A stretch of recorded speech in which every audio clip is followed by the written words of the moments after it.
Viral di media sosial, seorang anak SD mengkritik pernyataan Presiden Prabowo soal rupiah melemah dan dolar naik yang dianggap tidak terlalu berdampak kepada rakyat di desa. Rupiah melemah, dolar naik, tidak berdampak ke rakyat di desa. Jadi kayak gini, aku di sekolah belajar tentang the word inflation dan juga baca buku tentang uang. Jadi barang-barang yang masuk ke Indonesia itu dibeli dengan uang dolar. Misalnya nih bensin, Indonesia kan beli bensin atau minyak impor dari negara lain ke Indonesia. Nah itu belinya dengan uang dolar gitu. Jadi BBM bisa ikut naik, barang-barang kayak obat-obatan, susu, roti itu harganya ikut naik karena bahan bakunya banyak impor dari luar negeri using dollar. Harga pupuk naik. Kenapa? Karena bahan bakunya itu impor. Jadinya petani itu ngeluarin modal lebih mahal. Otomatis harga beras makin mahal juga. Jadi artinya jika rupiah melemah dan dolar naik, itu akan sangat berdampak ke seluruh rakyat Indonesia, mau di desa ataupun kota, walaupun mereka tidak pakai dolar. Thank you. Jujur saja, ini salah satu momen paling ironis dalam politik Indonesia. Karena yang menjelaskan ekonomi dasar kepada presiden justru seorang anak sekolah dasar. Halo warga, apa kabar? Sehat ya? Dalam beberapa hari ini pernyataan Prabowo terhadap dampak dolar pada masyarakat desa benar-benar menuai kecaman dari berbagai pihak. Uniknya kali ini anak SD pun langsung ikut angkat bicara tentang pernyataan Prabowo tersebut. Dalam video yang viral itu, sang anak mengatakan bahwa ia belajar di sekolah tentang word inflation dan juga membaca buku tentang uang. Lalu anak itu pun menjelaskan dengan sangat sederhana.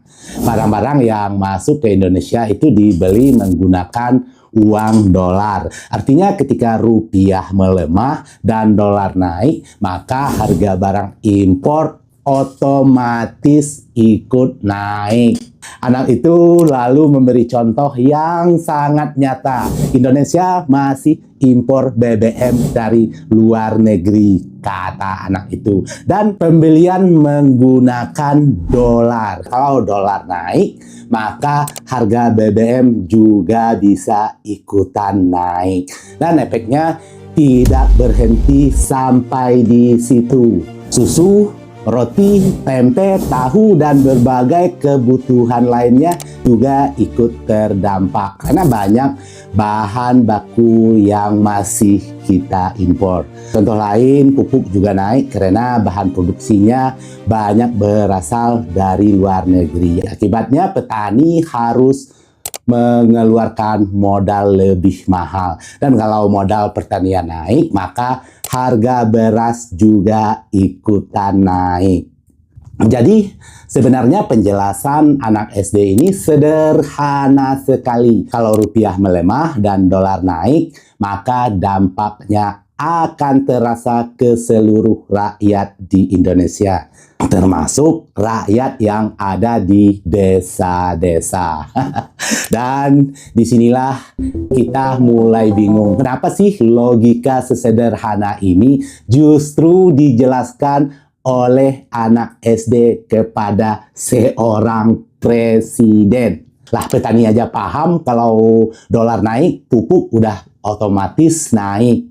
Tapi elit masih bicara soal dolar hanya urusan orang kota.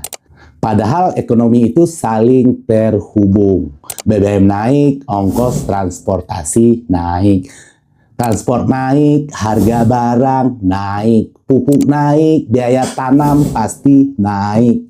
Nah, biaya tanam naik, harga beras juga akan ngikutin naik. Ini bukan teori rumit, ini realita sehari-hari yang kita hadapi. Dan mungkin inilah bagian yang paling menyakitkan dari video viral tersebut. Ketika seorang anak SD bisa memahami dampak pelemahan rupiah terhadap kehidupan rakyat. Tapi para pemimpin justru terdengar meremehkan. Karena pada akhirnya ekonomi bukan soal pidato, ekonomi adalah soal harga kebutuhan rakyat. Dan rakyat merasakan dampaknya. Bahkan sebelum pejabat mau mengakuinya. Bagaimana menurut kalian? Apakah penjelasan anak SD ini masuk akal? Tulis pendapat kalian di kolom komentar. Oke, terima kasih. Ketemu lagi di cerita berikutnya. Assalamualaikum warahmatullahi wabarakatuh.